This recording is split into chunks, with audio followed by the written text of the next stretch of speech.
Hello and welcome. I'm your host, author Ryan M. Oliver, and this is the Mighty Books Podcast.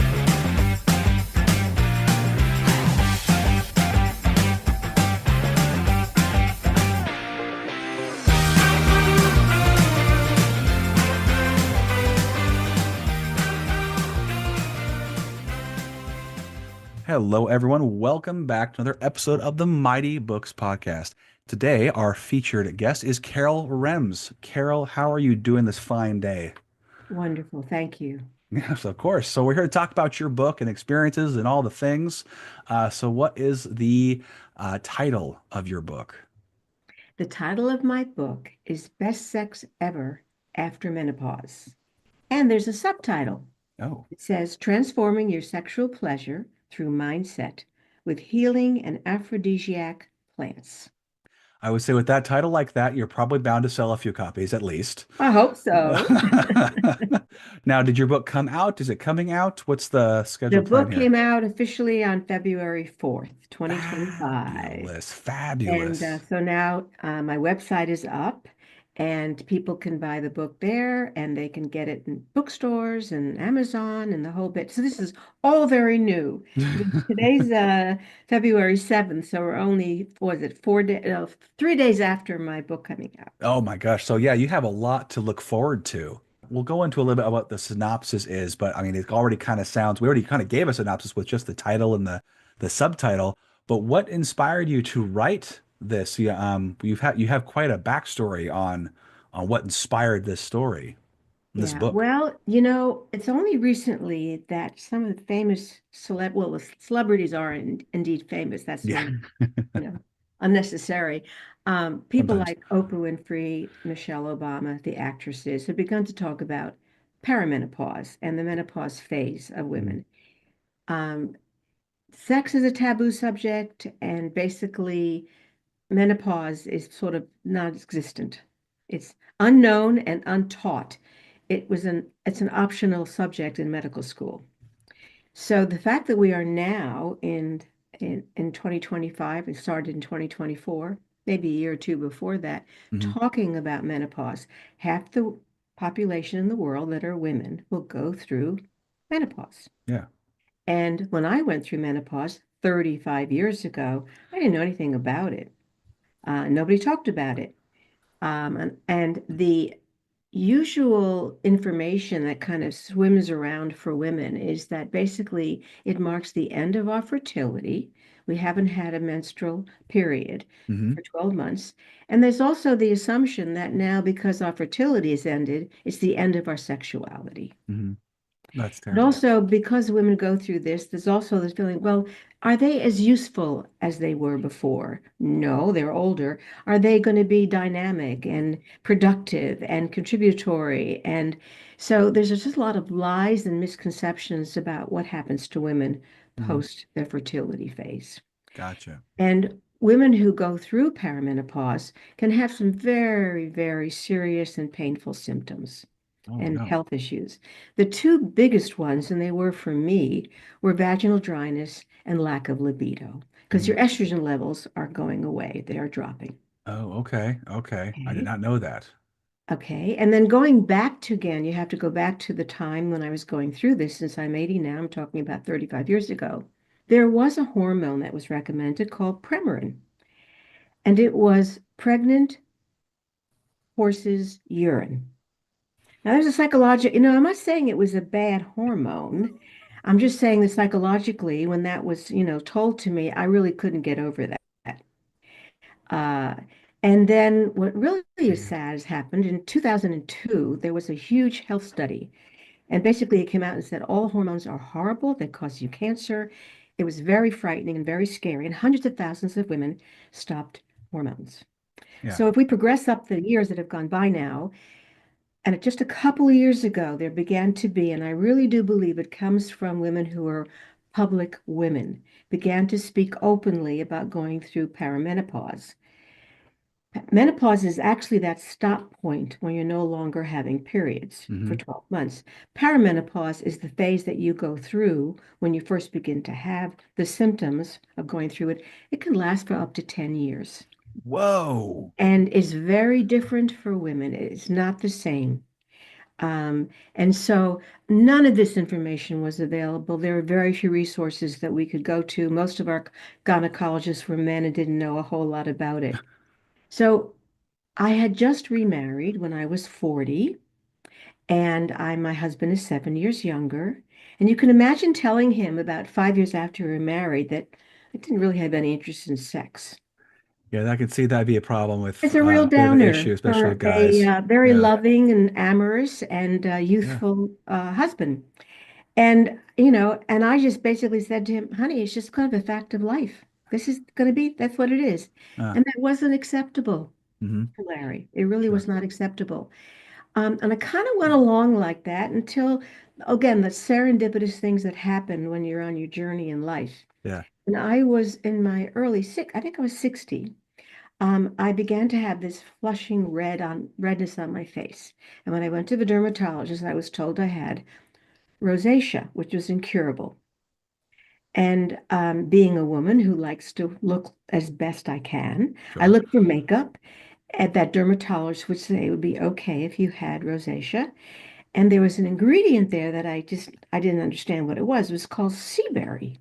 So I looked it up and found out that it was an ancient plant, and it is an amazing plant, Really? and that it could help with rosacea. So I began to take some supplements that were made out of this. It's an orange berry.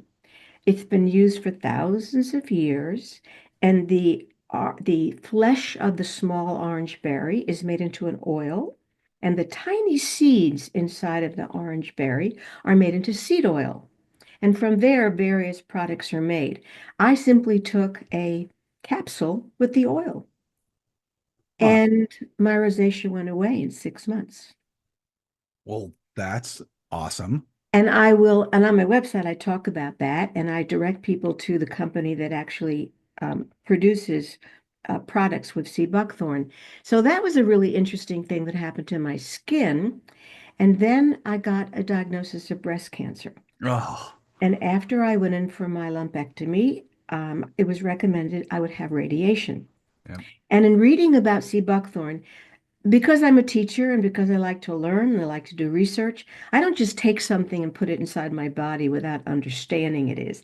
I also took a lot of science when I was in college as an undergraduate. Yeah. So one of the things that I learned about sea buckthorn was it had very healing properties for radiation. Okay. Oh, great. And so I took the seed oil, which is very dense and very dense orange, and lathered my chest after each radiation treatment. And I didn't have the burns, the skin that you can have when you have that kind of treatment. It looked like Sensitivity. I'd simply gotten a light suntan. Oh, okay. So these were two very important things that happened to me.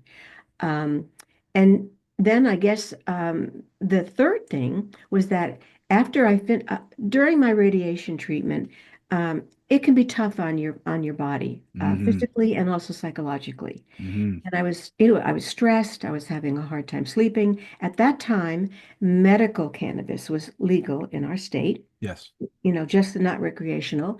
And I was able to get a prescription or a license, whatever I always, I put the things that happened to me that were not so good in the past, Yeah. but I was able to get cannabis or marijuana Yeah.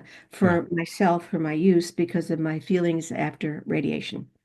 Well, a funny thing happened with that. After the radiation was over, and I still did the cannabis, it's a natural aphrodisiac, and I was getting turned on again. Interesting. I had no And idea. vaginal dryness was still an issue. And then I kept in touch with all the research that was being done by the company that manufactured and these different products for me. And they sent me to, or they, on their website, they sent us to a new research that showed that sea buckthorn also healed our mucous membranes, Oh, really? our mucosa in our vaginal canal being one of those. So Okay. then I had sort of stopped taking the capsules of sea buckthorn, and then I went back to taking it regularly, and my vaginal dryness was healed. And to prove that, I made an appointment with my gynecologist at the time. She's a wonderful woman. She's since retired. Okay. And I just went up for the examination. I let her examine me, and she looked up and said, "Okay, Carol, what's going on?" And I said, "You tell me." And she said, "You're normal."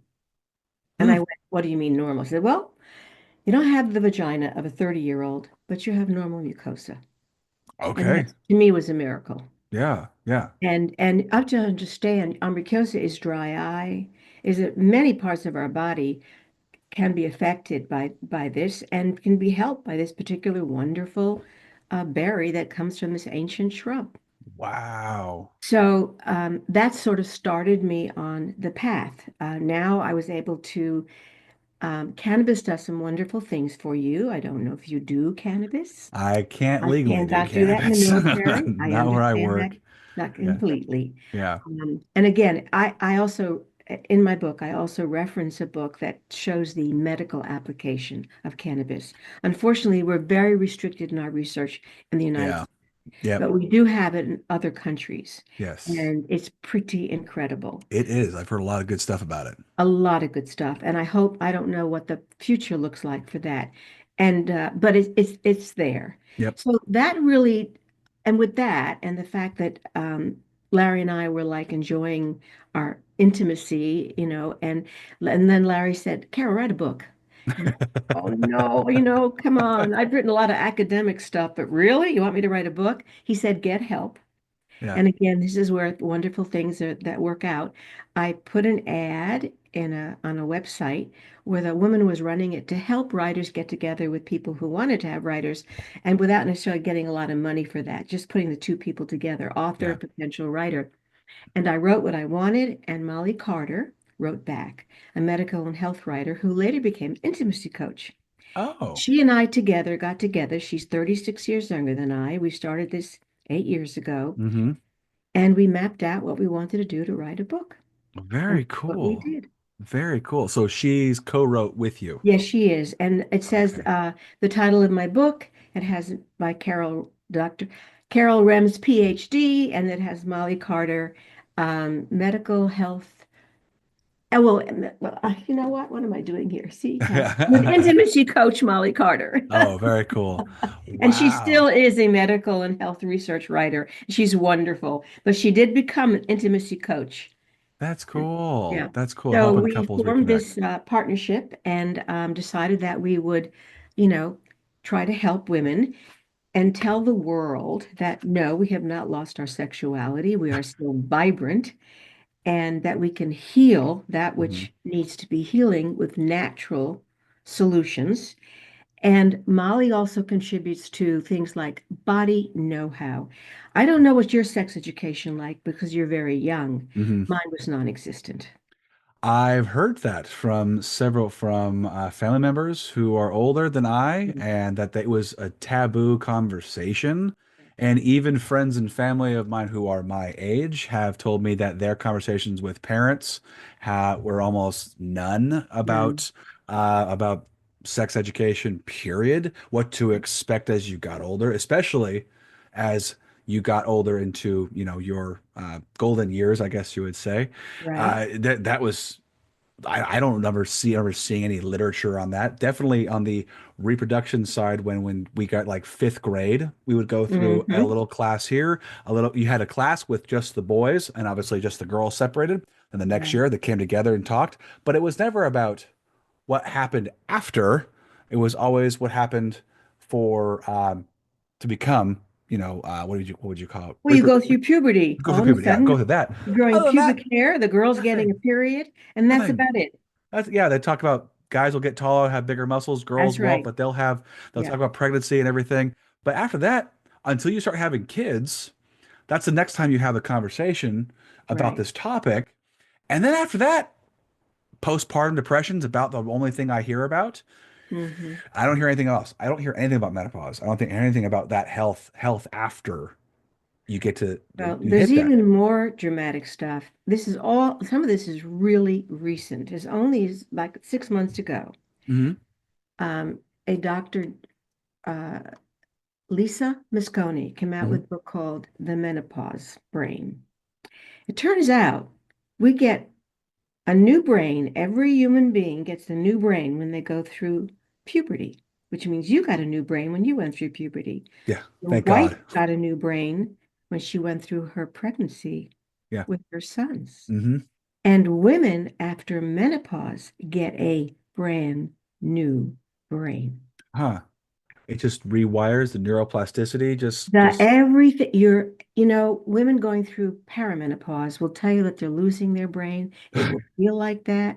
The stress, the physical issues, the breaking out, and you're dressed to yeah. go to work and all of a sudden you're drenched like you were under a shower, the pain and all of that.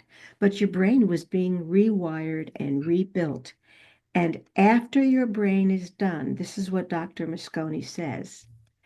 We get, this is our new brain, emotional mastery, not overreacting to negative situations, not sweating the small stuff, caring less about things that no longer serve us, more self-confidence, more determination, more sense of worth, more ability to sustain joy, and more empathy. How's that? That sounds like a superpower. You better believe it. Yeah, that sounds awesome. My wife always jokes with me about well, she can't wait to be an old lady and be able to just be as dead honest as she can That's because, right. and I'm like, why can't you just do it now? Well, you it's not know a part what? of It's your very brain. hard because there's Yeah, so much misogyny, Ryan. It is yeah, I so, know. and there's so much preoccupation with, and listen, I'm just like other women. We are, from the time we were very young, our looks are always stressed. They are. It's unfortunate, Don't isn't it? stand out too much. Yeah, I mean, and again, it's so much better than it was. Just so that you yeah. know, the 25-year-old grandson, I Mm. have a lot of faith in young men his age. Yeah. Um, but it's there. It's still there in the world. Mm. So that's a pretty powerful thing to know and if you look at some of the women around who are at that age level, and I would say uh, Kamala Harris fit that at 60 years old, was a Mm. vibrant, strong, intelligent, Mm. post-menopausal woman. Mm. There you go. Yeah. There you go. And really sort of a level of her superpower. So these things have changed. And I think also in my research, you learned something else that I really had never known before. Okay. Sexual pleasure gives Hmm. us physical and emotional benefits. Everybody. There is no age limit, and people who have sex live longer. Well, that's a bonus. See, we There you don't go. know that, do we? We get a lot of should nots. We We don't do really this, do. we shouldn't do this. Very shunned. I mean, do you think it stems from, I know culturally, I think it stems from religion because It's religion was, religion, it's culture, it's yeah, family. It's all those things that influence us. yeah. Uh, I it- wonder, it- like you look at like American culture versus European culture. I went to Europe when I was a teenager, like 16, Mhm. 17, going to Yeah. Italy. It's funny, you find a lot of nude and topless Yeah. statues everywhere, Yeah. everywhere, and no one cares. But you do anything like that in America, it is shunned like crazy. It's so strange in a way when you think about it. We all have these parts. We're all the same creature, but we are so scared about, or we find this, I don't know, we, we're very reserved about even discussing Mhm. things like sex and growing and health. And we don't have that. It's such a strange thing. So Well, it makes in it Europe, the hard. culture is very different. That would be true for Germany, France, Yeah. Italy, Spain. There was certainly the religious, suppression in there. Yeah. But the great artist, Michelangelo, the David, Yeah. It's a beautiful statue. is I've a seen it in gorgeous person. statue. It's gorgeous. I'm just like, I can't even imagine how the heck you person even made that thing. Like, Well, I or don't care Madonna the and content. Child out of marble. I Yeah. mean, you go to Yeah. you look at the sculpture. So the point is that this is our culture. It's getting better. We now That, have yes. insights, Yes. that anything goes, and that's the opposite too, because that's not what most people should. It's fine to watch it. It's Mhm. not what beautiful sexual pleasure is. Right, right, right, right. You No, know, it's so an that also activity. distorts. So this the subject has been distorted and that's what. So my goal is to change that. And I'm very Hmm. clear. I have a definition for what I think sex is, and I can actually give that to you. Um, Perfect. Sex is pleasure that's arousing, sensual, erotic, orgasmic, ecstatic, transcendent, blissful, transformational, with love as the foundation. Yes. And for me, love is the first word in my book and the last word in my book, and decided I had to find the use of love as a verb. Couldn't find a definition that I liked, so I made up my own. Uh, and I'm really proud of that because to me, love is, first of all, accepting the fact that I have vulnerabilities and everybody else does too. That 100%. we're not perfect. Hmm. But accepting those we can connect with. And then it's all those behaviors and states of being that all good people are doing when they are showing love. They're showing appreciation. They're connecting with appreciation, Right. kindness, compassion, patience, forgiveness, Hmm. joy, humor, Hmm. contentment, awe, Yes. curiosity. I mean, there's all the wonderful places, the wonderful ways in which we say, "Oh, I just love going to that restaurant," or that painting that I saw, or "Oh my God, watching those kids play together, I was so happy." And what were the children doing that made you so happy? They weren't fighting with each other.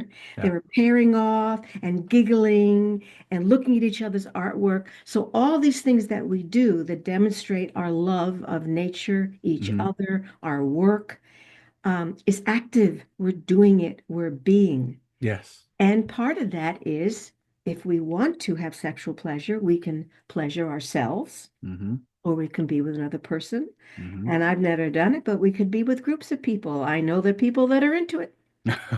And I have a research study that I thought I also cited, and I thank you for this one. These two people, they were they were a doctorate and a doctorate student up in Canada. And the student said, we read all these Cosmos magazines about doing this for sex, and said, what really makes magnificent sex? So Hmm. they decided to do an interesting study.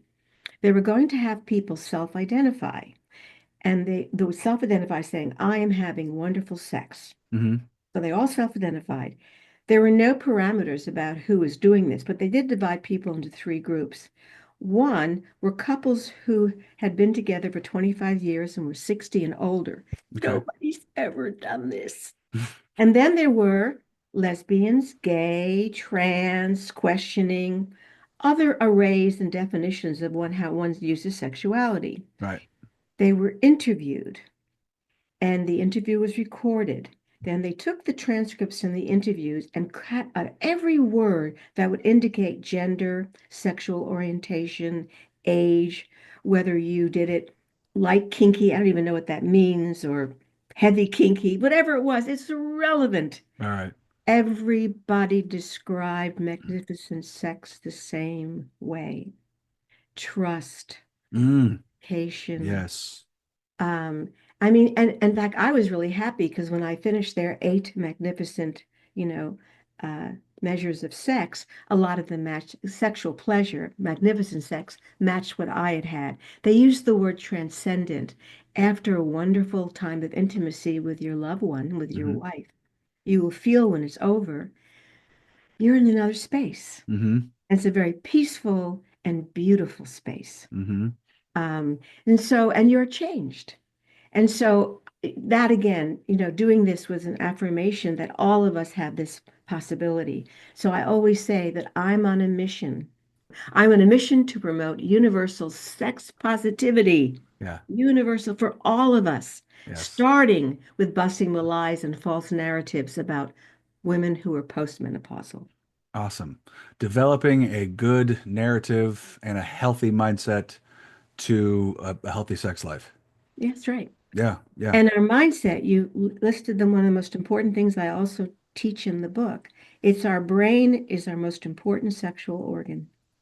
Our Interesting. brain is the command center for our entire body, Yeah. That's our true. That's true. digestive system, our breathing system, our Everything. everything. Everything. And it's our primary sexual organ.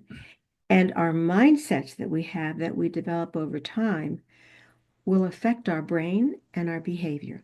So Interesting. if you are raised in a very conservative religion, Hmm. and every sect of every religion has a very conservative part of it, Oh yeah. where there are a lot of don't do this, don't touch this, da da, Yeah. don't. This is Negative, negative, bad, this negative. is bad, this is bad. You'll Yes. develop a mindset, or if it's in your family, or if you've had sexual trauma, and you'll develop a mindset that will really block all of that for Yeah. you. Especially when you're young and it's the impressionable years. And if someone's Right, telling you since you were a wee child of this is bad, this is taboo, this is no, right, no, no, bad, bad, bad, you get older and actually have those feelings of you want to be intimate with somebody, especially someone you care about. right. Always, it always happens. It can be, I assume, very traumatic and challenging for put a strain on even the most healthy of relationships. Yes, what happens is, and I use the word, it's called spectoring. You're Hmm. not really present. You're Hmm. watching yourself having sex. So you're Interesting. spectoring. You're like a spectator. You have to be at a place where you are present. And Hmm. and that's one of the benefits actually of cannabis. What cannabis does is it kind of closes down your sensory perceptions to just make you present. Yeah. Yeah. You kind of forget about work, forget about a lot of things. You're just focused on that time when you are in that state of being high, which Yeah. can be very beneficial in sexual relations. And I'm really careful about that. I believe that's a personal choice. It's not legal Sure. in every state. And I also, kind of guide people through to kind of experiment Hmm. and to just think about that. And also in my age group, I don't take any medication. Yeah. Many people do, but you can find out if there's going to be any contradiction with that. Yeah. So it's just another possibility. It's not for everybody, but I felt that I had to tell my story and it worked for me. I never would have thought that cannabis could have that kind of effect. But after my radiation and all the stress that I was going through, it just got my appetite back. Oh, It made great. me find more joy. It calmed me down. So, so again, that study for me was just so impactful. Absolutely. To say that it doesn't matter what you look like. If you had these other aspects of your commitment to the person that you're making love to or being loved with and being Yeah. intimate with, you can have wonderful sexual pleasure. Hey everyone. Thank you for making it this far into the interview. Hope you're loving it. I just wanted to take a quick moment to tell you about a gift for you all. A free book just waiting to be read. Just visit ryanmoliver.com and hit the button to receive a free book. It's that easy. Also, consider signing up for the newsletter, where each month you'll receive more fun reading to enjoy. That's ryanmoliver.com. ryanmoliver.com. And just that trust, I think you Oh, point trust you is one of pointed those that states of being. is You have to have trust, so respect. big. Right. Well, I mean, and you can take trust. It's not just honestly, it's not just with intimacy and sex. It's with everything. It's what love is Absolutely about. everything. Yeah. I mean, best friends, because I've read different levels of love. You can have different types of love. You can have love Mhm. for your spouse, sexual love. You can have love for deep love for like parents or children or pets or friends or passions like jobs and different tasks. But trust is, especially with relationships, is paramount. When that trust is broken, it's so easy to break trust. It is such a hard thing to develop. So once that trust is there, it's going to be there forever unless something cataclysmic happens. Well, see, here's what you have to be careful of. I have my 36 states of being, and obviously trust is one of them. Yeah. But we are not perfect human beings. Hell And no. I think that is going to come along in life. And I think I've broken my husband's trust. I mean, I don't, I think I'd be lying to you if I didn't say that. Maybe he wouldn't use that word. Maybe he'd say something else. But I think truthfully, it gets down to trust. And Hmm. I think I can't easily dismiss the importance of what we define as being love. Right. And that when I went to my 36 states of being, I had to acknowledge the fact that trust is really key and I can break that sometimes. And Yeah, I'll give you an example that I know that I still struggle with. I find courage, people that connect with courage, to be very important to show of love. I'm not always very courageous. I'm scared, I get paranoid, and I hmm want the thing to go away that's bothering me or that sure, scares me. sure. And so I have to be reminded, and that people say to me, I can't believe, Carol, you don't think you have any courage. You're writing a book about sex. And I go, well, for me, it may not entail that much courage, but set me up in another situation, and I could be the biggest coward you could ever see. See, to me, again, Depends the understand person. it. We have to accept ourselves, and we don't, again, do that. And what I've noticed with your podcast and who you are as a human being, you're reflective. You Yes. think about yourself. You think about how you relate to everybody. You think about the role model that you're being for your sons. And so those are people that I know you're a loving person because you do those things. And we're going to also screw up sometimes. Oh, 100%. And yeah, reflective is a gigantic one. And then there's forgiveness. You Hmm. connect with forgiveness Yeah. after we've made a mistake. So Yeah. I said, so I don't make any judgments. I just said that for me, it was probably my own checklist that I had to come down and say, okay, this is what this is the foundation that I when you and again, when you think about everything in life, Hmm. when we go to somebody's funeral, what do we all think about? Yeah. We reflect on their past, on their life. On their life and the fact that we loved this person. Hmm. Very, very true. I mean, I can't think of any other thing we always say when we really like something, and particularly a person. I love that person. Yeah. When I was sent to you by Janae, she said, "Oh, I love Ryan." And I watched your podcast with each other. You came across as two loving friends. Yeah, we've known each other Yeah, for a long yeah, time. And it's yeah, it's just a certain level of, comfort and like I said, trust and just pure joy, to be honest. yeah. And again, to me, it's different levels. It's Yeah. different depths. I mean, Yeah. there are people that I love, and I have many of those feelings when I'm with them and behaviors. And then the way I feel about my grandson, it's a whole other thing. Yeah, yeah, it's a Any whole other grandparent will animal. tell you. Oh yeah. Oh yeah. It's a whole other thing. Yeah. So I am curious as to your plans with teaching women about the I can't say the right way, but the ways of learning about menopause and sexual health. How are you and the other author working together Well, that's on together. this? It's in the book. Fabulous. We talk about the brain. I talk about the brain, communication. Yeah. Um, I talk about love. I talk about, and Molly covers the intimacy portion of it, Okay. body know-how, Yes. that we use the correct terms.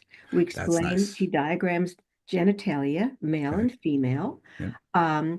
And we talk about self-pleasure, which Larry thinks is a much better word, and I agree with him, the masturbation. If you don't know, if you don't know how to have pleasure with somebody else, you better find out first how to get it from yourself. That makes sense. Makes And sense. and men are much better at this than women, young girls. Yeah, it's easy. And so it's a little bit, women have a harder struggle finding their pleasure. To give you an example, I didn't know the word clitoris existed Wow. till I was probably in my maybe 30s. And Wow. I've asked other women. Now remember, I'm 80. Sure. But that's still My just wild to grandson me. learned Think that about. when he was in fifth grade and Yeah. 10 years old in school. My son's about to go through sex ed and I am about ready to just lose my mind and laugh because he's gonna blush like crazy. But Yes, yes, yes, and yes. it's actually funny. We've had convers. He started asking questions already, and we had the sex talk already Hmm. with him. And again, he's 10, but he's very curious 10-year-old, Yeah. asking all the questions. And so my wife one day, she's like, "We're gonna have this talk now," and she called me up. We're gonna have the talk with him, and I just like I looked at her. I'm like, "The boy's not even what? We're gonna what right now? All right, fine, let's go." So we sat down, and she's very good at explaining something that's a little uncomfortable, different, kind of gross for him, Of and course, it understand. was I was very little help because I couldn't help laugh at his response to things, Yeah, okay. but yeah, that's natural. It's natural. And we just had a good talk, and now that it's been 4 or 5 months since we had the chat. He's asked more questions here and there, very very small ones, but It's great now that we're opening up this conversation as Absolutely. he's younger, Right. because when he gets older, I'm hoping that he will come to mom or dad or both, preferably both, Yeah. about that subject matter. And that's where it's really hard to, I know for parents, to breach open the subject. So I'm really appreciative of my wife for being the brave one and going, we're going to talk about this now, because I'm under the impression, and she is too, we want them to learn this stuff from us. We Right. don't And want them to learn anybody it else. from their Right. friends who might bastardize or make it icky or gross or something that they Right. shouldn't do or should do too quickly for them. We want to be the ones to guide him or her, to guide my kids to a positive sexual attitude and responsible sexual attitude, because you can have complications when you're younger and it can Oh, be and I life. think I just applaud you. And the same thing with my son and my daughter-in-law did that with Gabe when he was a young boy. And the kids, they giggled. Oh yeah, They've natural. got a wonderful relationship with his girlfriend, and uh, and I just think that this is so important. And again, which scares me when we start banning sex education, Yeah, you we know, can't do that. and We need books to talk about about that. stuff. We Nothing, need to talk nothing. about it in a Yes, healthy, constructive way. yes, nothing gets better from when we ban stuff. It just doesn't. We Yeah, have to be open and have a conversation, have a real conversation about the consequences of it. Because right. you look at this sex is how we make people, for goodness sakes. I mean, it is, but there's a consequence to everything, good or bad. Consequence can be good or bad. Good thing can be, okay, you've had pleasure, you now have intimate relationship with someone. A bad thing, depending on the time of age in which you have one, could be a birth of a child at a very young age. Or it could be a birth of a child at a very appropriate age for your lifestyle. But it's a consequence. A child's never a bad thing, but it's a consequence if you have them very young versus older. And that is something we have to discuss with our kids. Yeah. Yeah. Yeah. No, that's good. Well, you're the perfect. I mean, you're really being great parents to have two young boys and do it with your son, your older son. We're trying. We're trying. We're seeing when it happens with my youngest boy. I feel like we're gonna have the conversation with him sooner just because he's got Well, the older here's one. the thing about siblings. Usually, if they're close, he'll get it from his older brother. I kind Yeah. of got my sex ed from my older sister, although Interesting. hers wasn't that all that great either. But so that's okay. But Yeah. it's just it's also I think is first role modeled in your relationship to your children. That's very true. That's The the role key. model. Yeah, that if you see a good marriage, good compatible marriage, that it's Yeah, strong intimacy, morals, whatever you call it. And the kids will model it. I always say monkey see, monkey do. that's You right. know, Yeah. they'll see the good and the bad and the ugly. And they will model that, because how else are they going to learn? How else are they going to learn?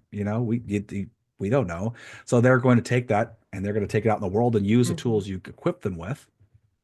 It just makes the most sense. And then they're going to compare notes with their friends. So it's a thing. But so going forward, are you doing talks, physical talks, in Yes, person? we're Larry has been gotten us invited to various communities, some Oh, retirement communities, fabulous. some other podcasts, Good. um, and yeah, so that's the process, um, and and that's just begun, Yeah, and it's yeah. very exciting. The reaction so far has been extremely positive. I That's think the timing excellent. is really good. Um, and so, yeah, so I'm excited about it. And it's always nice also to have a discussion with a man. Yeah, yeah. Um, I had the pleasure of talking about C. Buckthorn with the two gentlemen, and they were in their early 30s. And they also said, it's really wonderful now that this is coming out. I'm hoping too that a lot younger women will take a copy of my book and learn it before they get to be my age. I hope so too. I mean, what's even if you look back at like research in general, just physical research of the human body, most of the time back in the day, they would take men and they use those as the samples. They wouldn't use women. They didn't use it. Oh yeah, that's And made it very little blows about my it. mind. Yeah, Well, like, yeah, I absolutely don't right. know. I don't know why. Like, autism, for example, Yeah, they took autistic boys and they yeah. boys like, oh, you're autistic. This is the features that make autistic, the symptoms of autism, Hmm. and then they didn't see that in the girls.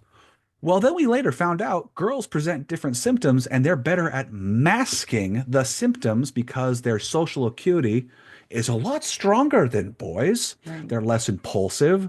They're better to learn from social cues than boys right. are. Boys are more reactive.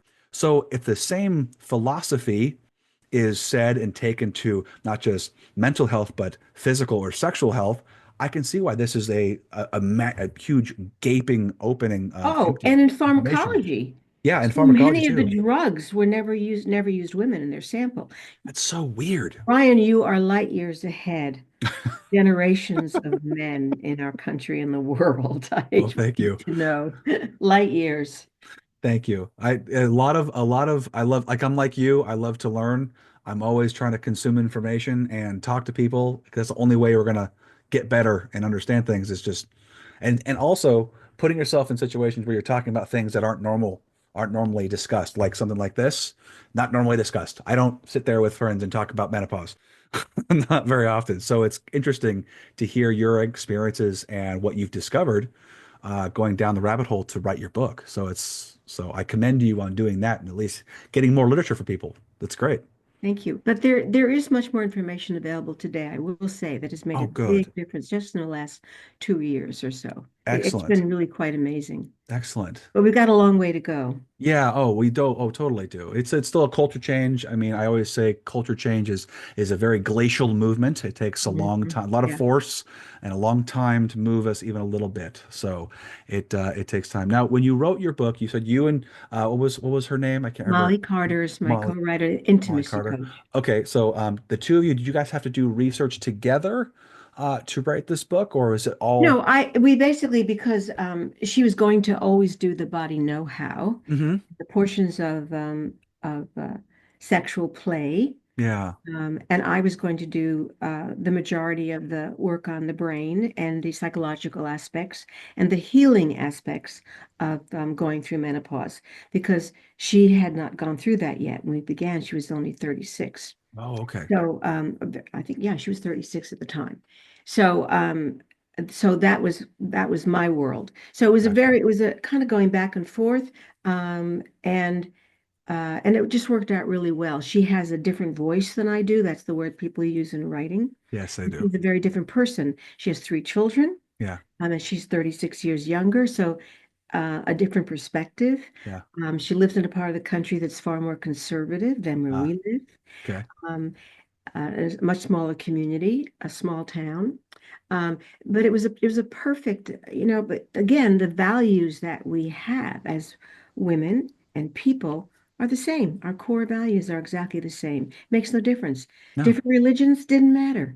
I Yeah. mean, that's the way people who connect with love, um, and I write also, for me, one of the things that I love in terms of romance is I love travel, Yeah. foreign travel. Hmm. I want to go to different places that animate my enthusiasm, the eroticism of life. Hmm.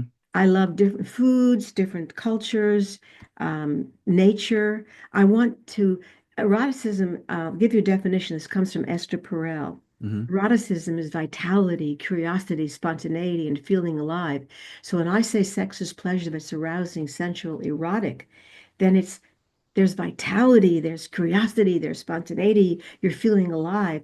And Hmm. I found for me, being in exotic foreign country where nobody looks like me and the food is really different and the environment is really different and the mountains and the water. And I just think that is invigorating. Now, Hmm.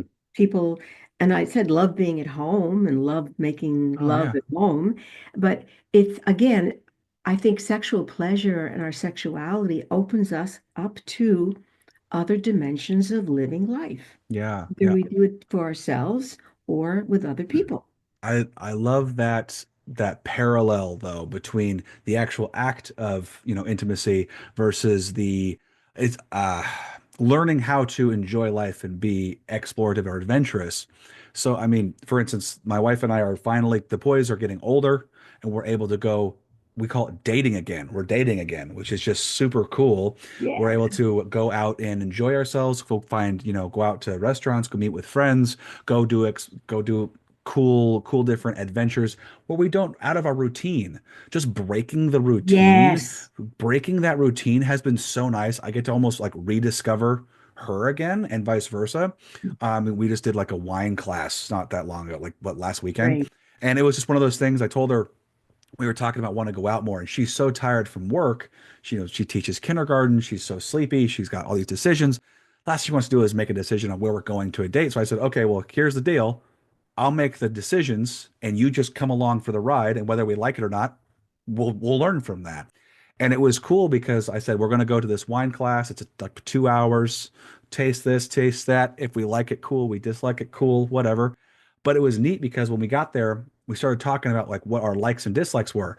When you've been together with someone for almost 20 years, you think you know everything about that person. And that's Hmm. the dangerous part is, oh, That's right. what else is there to explore? There's plenty to explore. There's plenty to explore. So it was cool to be like, oh, you don't like this.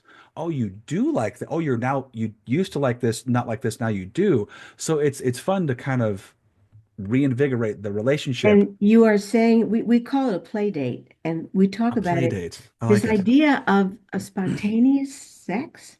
One of the things I hate in a movie, the woman is in bed. Maybe she has a couple of rollers. She's getting Mhm. ready to go to sleep, and her husband gets in the bed, starts to snuggle up to her, and she goes like, "Really?"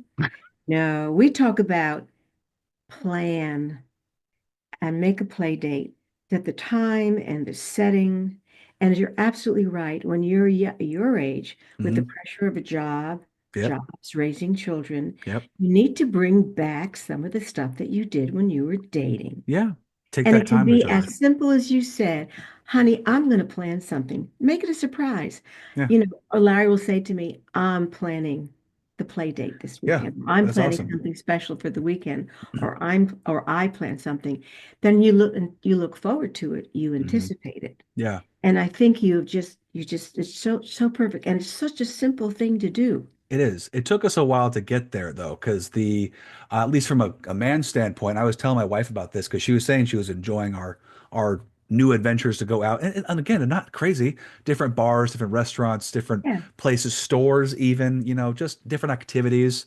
And it was just like I had to get over when I was raised with my mother and my grandmother who raised me. So a lot of women in the family. Yeah. And I was taught that, mannerly men are always asking to see what they want to take care of their wives. And Mm. sometimes that asking for to see if they're okay with it, yeah, it's important. But stuff like this, it's like just make a decision.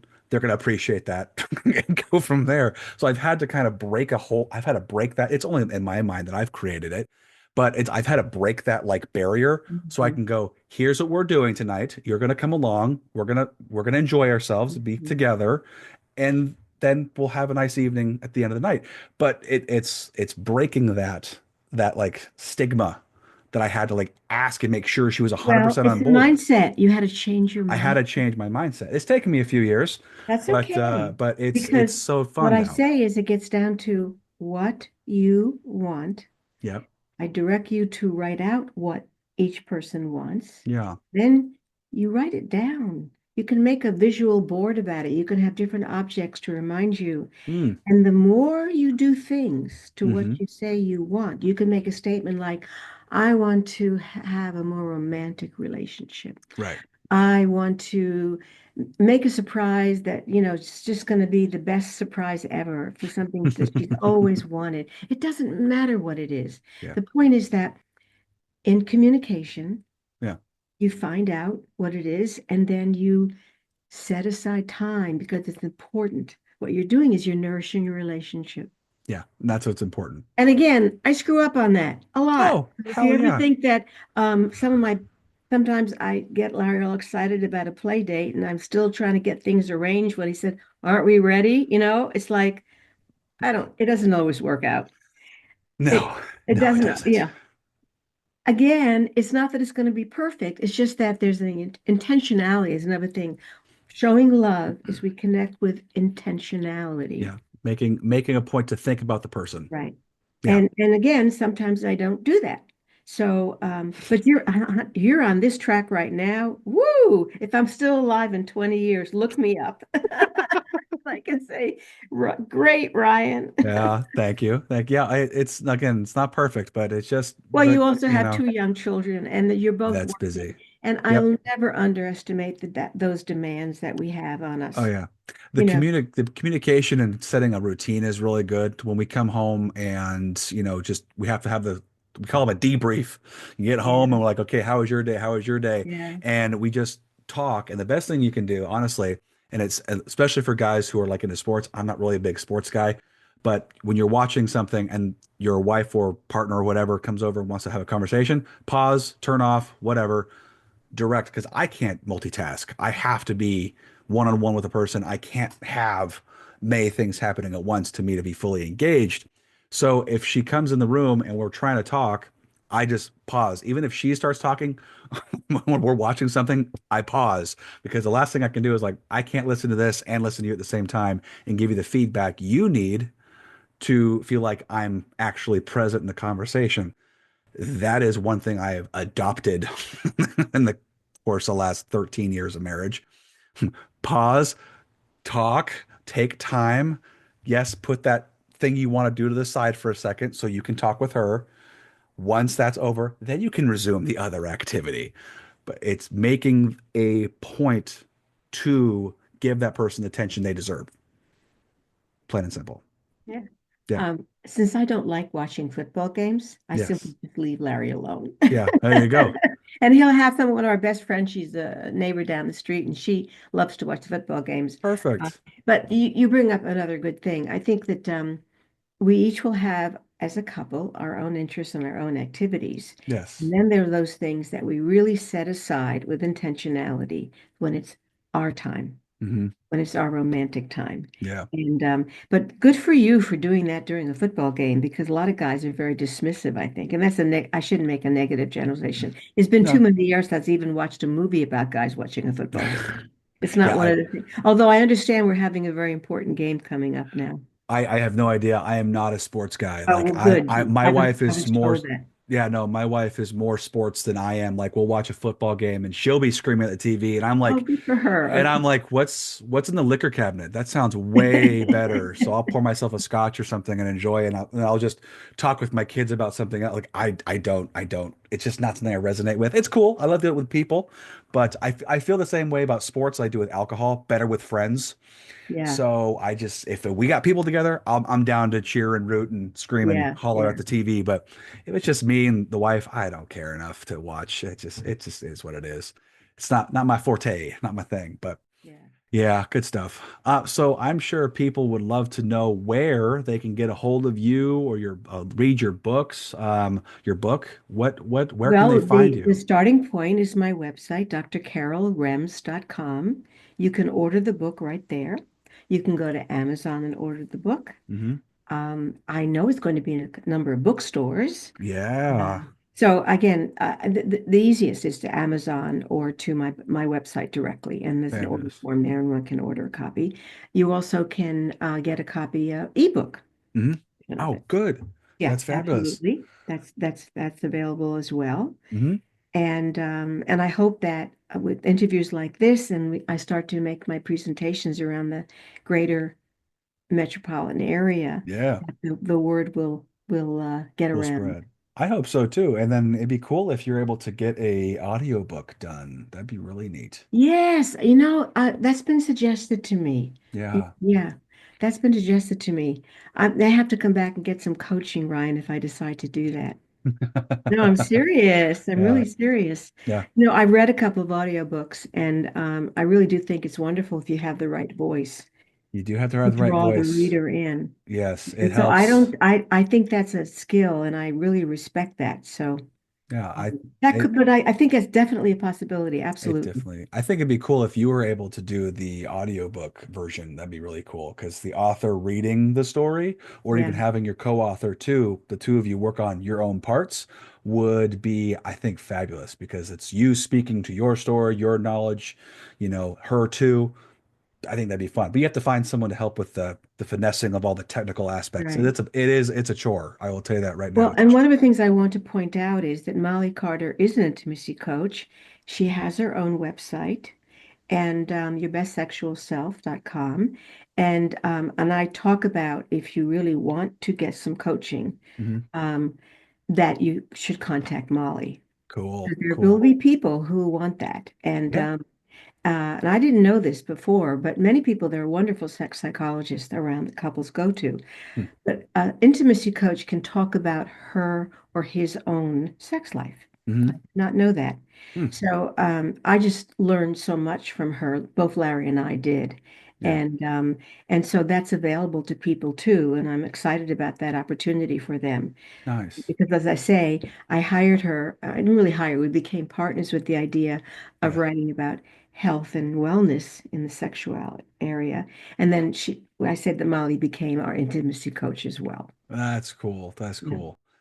Well, Carol, this has been very eye-opening, very interesting to talk to you about. Thank you. Yeah, thank you so much for coming on here, and I really wish you all the best with your book and sending all the good words and health and information to everyone out there who's interested in your topic. Thank you. Yes, of course. All right, guys, I hope you enjoyed this conversation, learned a lot. I know I did. I hope you guys have a great rest of your day, and as always, stay mighty and keep reading.